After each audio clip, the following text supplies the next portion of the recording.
Kakak Virgo Isir ya. Ini harus diperjuangkan mereka tanpa harus memulai dari awal lagi. Karena mereka ini kan akibat dari serah terima kewenangan dari provinsi ke provinsi yang satu ke provinsi yang berikutnya, dan kemudian belum ada pergubnya. Jadi sekali lagi yang salah bukan pengusaha. Jangan mereka dibiarkan untuk mengurus dari awal lagi. Nanti akibatnya adalah memperlambat pembangunan itu sendiri. Kenapa?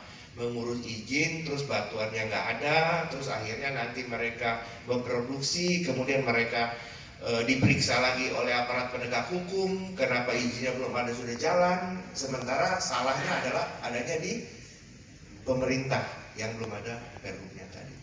Oke, mungkin itu sebenarnya sejak awal yang ingin kita dorong adalah khususnya tidak adanya peti, menghindari pengusaha tambang ilegal. Itu yang pertama. Yang kedua, ini kan ada transisi kewenangan dari pemerintah Provinsi Papua Barat kepada Provinsi Papua, di mana banyak penambang-penambang yang izinnya sudah harus diperpanjang, tapi karena serah terima kewenangan tadi ini belum berlangsung, sehingga perlu diambil jalan tengah, yaitu bahwa mereka tidak harus lagi mengurus dari awal, karena memang ada aturan apabila izin yang sudah mati itu harus mereka ini kan dari awal harus diurus. Sementara pemindahan kewenangan dari ESDM Provinsi Papua Barat ke Papua Barat Daya yang sampai saat ini tadi kita semua dengar sendiri bahwa belum ada pergubnya, maka pengusaha-pengusaha yang mengajukan izin itu kan nantinya akan mati. Nah, mati tadi ini akan berdampak harus mengurus dari ulang. Mengurus dari ulang itu artinya butuh waktu yang cukup lama, sementara pembangunan tidak boleh dihentikan. Apabila izin mereka nanti tidak dikeluarkan, terus kebutuhan pembangunan akan batuan-batuan, tambang batuan galian C, pasir, batu, kerikil dan lain sebagainya, apabila itu mati, tentunya mereka bisa jadi berproses hukum karena izinnya belum terbit dan harus mengurus dari ulang. Ini kita bicara bukan untuk kepentingan pribadi atau pengusahanya atau birokrasinya. Yang kita bicarakan adalah lebih jauh lagi, yaitu proses pembangunan. Dorongan Komisi 7 sendiri seperti apa untuk? Ya, kami berharap karena ini bukan kesalahan ya dari pengusaha-pengusaha yang ada di Papua Barat Daya ini, karena ini adalah proses transisi pelimpahan kewenangan dari ESDM Provinsi Papua Barat ke Provinsi Papua Barat Daya yang sekarang ini masih dijabat oleh seorang pejabat sementara. Tentunya dorongan kami dapat diberikan kelonggaran waktu agar mereka punya izin yang mati akibat terlambatnya serah terima kewenangan tadi, kemudian tidak disuruh untuk memulai dari awal lagi, tapi di proses perpanjangan tetap seperti proses perpanjangan biasa. Izin itu mati, maka harus tetap diproses, nggak boleh disuruh lulus dari awal lagi. Itu nanti akan mempersulit daerah sendiri. Ya mungkin begitu ya, Pak ya, nggak perlu diskresi ya. Asal yang penting surat permohonan masuknya itu sudah minimal 6 bulan dari izin sebelum mati ya. Terima kasih penjelasan. Sebentar, oke. 3, 2, 1 lagi Pak. 3, 2. Pertumbuhan rata-rata itu kita bisa melampaui nasional. Nah, pertumbuhan itu disumbangkan lebih banyak oleh pertambangan, sumber pertambangan dengan minyak gas bumi. Tetapi ketika itu dilepaskan, pertambangan dan minyak itu dilepaskan, maka kita pertumbuhan ekonomi kita anjlok. Ini terbukti dengan kemudian kita pertumbuhan tinggi, tetapi kemudian angka kemiskinan yang paling tinggi juga. Jadi ini paradoks yang sedang kita alami. Nah, padahal sesungguhnya kami berharap sekali bahwa investasi itu penting. di dalam pembangunan nasional, terutama di kita. Kenapa investasi penting, Bapak Ibu? Kita jumlah penduduk hanya sekitar 1,3 waktu gabung. Sekarang sudah berpisah, kami di Papua Barat sekitar 500.000. Dari jumlah penduduk saja itu kita sudah menggambarkan kemampuan kita seperti apa. Itu kita baru bicara penduduknya.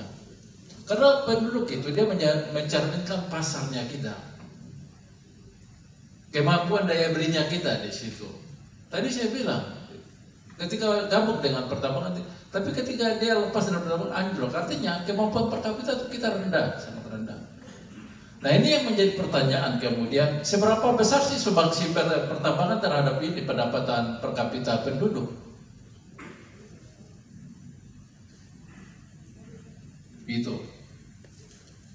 Ini menjadi tanggung jawab kita bersama. Oleh sebab itu, pertambangan itu hadir untuk memberikan sumbangsi, artinya bisa mendongkrak ini rakyat yang di pinggir itu terutama.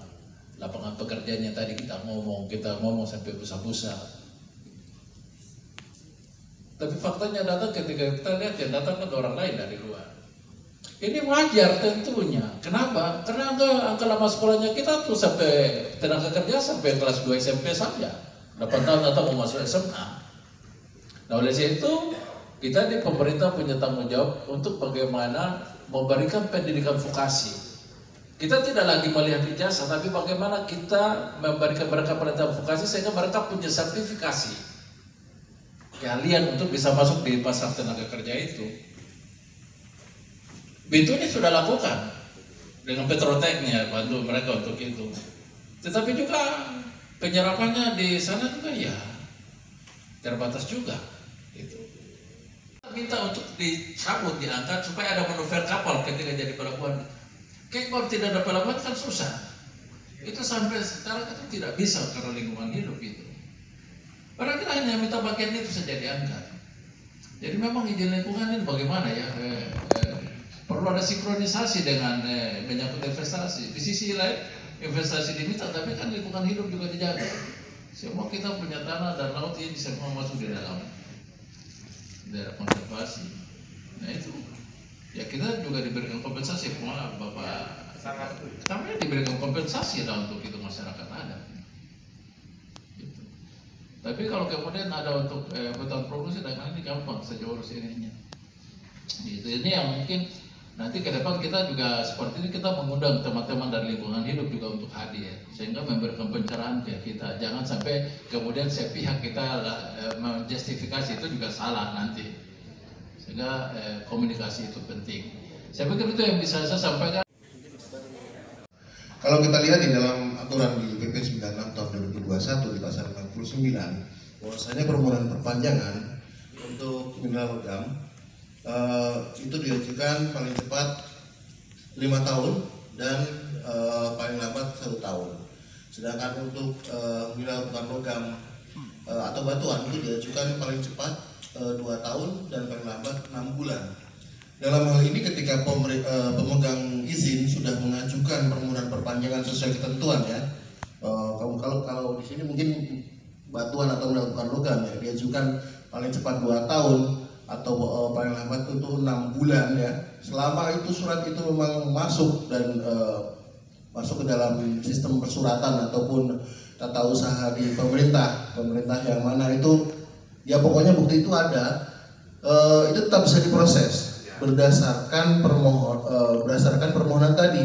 Sama halnya ketika kami di proses transisi kemarin, banyak sekali permohonan yang diajukan itu diajukan ke pemerintah provinsi pada saat itu, dan kemudian selama masa transisi ternyata proses evaluasinya belum selesai dan akhirnya dilimpahkan ke kami, maka kami menjadikan surat permohonan perpanjangan yang diajukan ke pemerintah provinsi terutama untuk mineral logam itu menjadi dasar kami memproses perpanjangannya.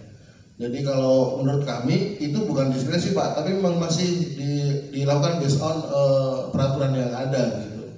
Bahkan di dalam OSS pun yang kami sinkronkan dengan teman-teman di BKPM, permohonan perizinan itu terutama untuk yang perpanjangan itu tetap merujuk pada permohonan awal yang diajukan, walaupun permohonan itu berkali-kali ditolak karena adanya penyesuaian atau perbaikan persyaratan. Jadi tidak selain menggunakan kode tracking yang terakhir yang sudah memenuhi persyaratan, tapi juga menggunakan merujuk pada kode tracking yang awal diajukan yang telah diajukan tadi memenuhi 5 tahun atau 1 tahun sebelum berakhir untuk program. Jadi demikian penjelasan. Kementerian ya, ini jadi panutan buat kita di daerah. Silakan Pak. Baik, terima kasih.